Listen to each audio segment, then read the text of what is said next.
Khatib mencoba mengutip sebuah kisah dari seorang sahabat, yaitu sahabat yang bernama Talhah bin Ubaidillah, salah seorang sahabat yang mendapat jaminan surga dari lidah Rasulullah. Ada 10 sahabat yang mendapat pernyataan langsung dari Rasul saat mereka masih hidup.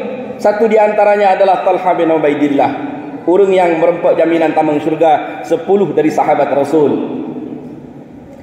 Ada 2 orang masuk Islam bersahabat, sahabat dekat. Sebelum Islam mereka bersahabat, setelah masuk Islam pun mereka saling fastabiqul khairat, berlomba-lomba dalam amal. Apapun yang datang daripada tawaran Islam, Rasul mengajak mereka untuk berinfak, maka mereka akan menginfakkan hartanya. Rasul meminta waktu mereka untuk agama, maka mereka akan kasih waktu mereka untuk agama. Pada suatu saat datanglah tawaran dari Rasulullah untuk jihad fisabilillah. Dan panggilan jihad pada saat itu mungkin beda dengan kasus dewasa ini saat ini. Kalau dulu yang dinanti oleh sahabat memang ajakan untuk berjihad, sangat diminati, sangat didambakan oleh sahabat Rasul pada saat itu. 2 sahabat ini jemaah yang dimuliakan Allah, qadarullah, yang satu syahid di jalan Allah, yang satu kembali ke kampung halaman dalam keadaan kemenangan yang besar. Apa yang terjadi? Beberapa masa berlalu, setahun kemudianlah barulah sahabat yang tidak syahid di medan perang ini, baru dia meninggal dunia dalam keadaan karena sebab sakitnya. Lalu Talhah bin Ubaidillah, sahabat Rasulullah ini bermimpi. Dalam mimpinya kurang lebih seperti ini. Talhah berada di pintu surga, lalu terdengar suara dari dalam surga yang memanggil sahabat yang mati belakangan. Yang mati bukan karena syahidnya, dia sakit menjadi asbab kematiannya, tapi dia lebih dulu dipanggil untuk memasuki surga. Baru setelah itu ada panggilan kedua yang memanggil sahabat satu lagi yang matinya syahid di jalan Allah. Talhah terbangun. Sehingga cerita ini, cerita mimpi, telah disampaikan ke orang lain.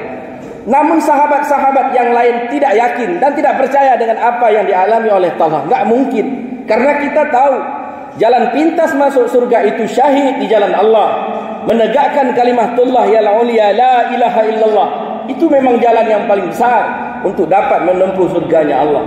Ini kok bisa Talhah bermimpi kebalikan? Ada 2 sahabat, yang satu mati syahid, yang satu mati karena sebab sakit bukan karena syahidnya, tapi yang duluan dipanggil ke surga, yang kematiannya setelah kejadian syahid tersebut.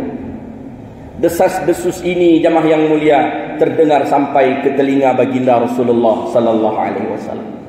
Dipanggillah Talhah, dipertanyakan oleh Rasulullah, bagaimana mimpimu? Disampaikan oleh Talhah, meno ya Rasulullah, melumpolun di pintu surga saya mendengar sahabat yang matinya karena sakit dipanggil lebih dulu, yang syahid dipanggil belakangan. Kata Rasulullah, benar mimpimu wahai Talhah. Sahabat yang lain yang mendengar heran sahabat, ya Rasulullah kok bisa? Mengapa bisa ini yang syahid lebih telat masuk surga dibandingkan sahabatnya yang matinya bukan karena syahid? Kata Rasulullah, bukankah sahabat yang mati karena kematiannya setelah syahid sahabatnya dia masih diberikan hidup setahun kemudian? Betul ya Rasulullah. Bukankah dia mendapati Ramadan? Betul ya Rasulullah. Bukankah dia telah salat di Ramadan? Dia telah memperbanyak amal dalam Ramadan? Ketahuilah wahai para sahabat, derajat sahabat yang mati setelah syahid sahabatnya mendapati Ramadan, mengupgrade kualitas keimanan dan amalnya, derajatnya dengan sahabatnya yang mati syahid lebih jaraknya itu daripada jarak bumi dengan langit. Jemaah yang mulia, kita memang umat yang didatangkan Allah di penghujung dunia, akan dikiamatkan Allah. Kita tak perlu berputus asa. Memang dulu umat Nabi Musa hidupnya lama, amalnya berat, sanksinya juga berat, tawaran pahala pun luar biasa. Bahkan makanan surga pun diturunkan ke mereka saat mereka masih di bumi. Wa anzalna alaikumul manna wassalwa. Tapi kita tak perlu berputus asa. Allah telah datangkan kepada kita suatu bulan yang insya Allah seminggu ke depan akan datang.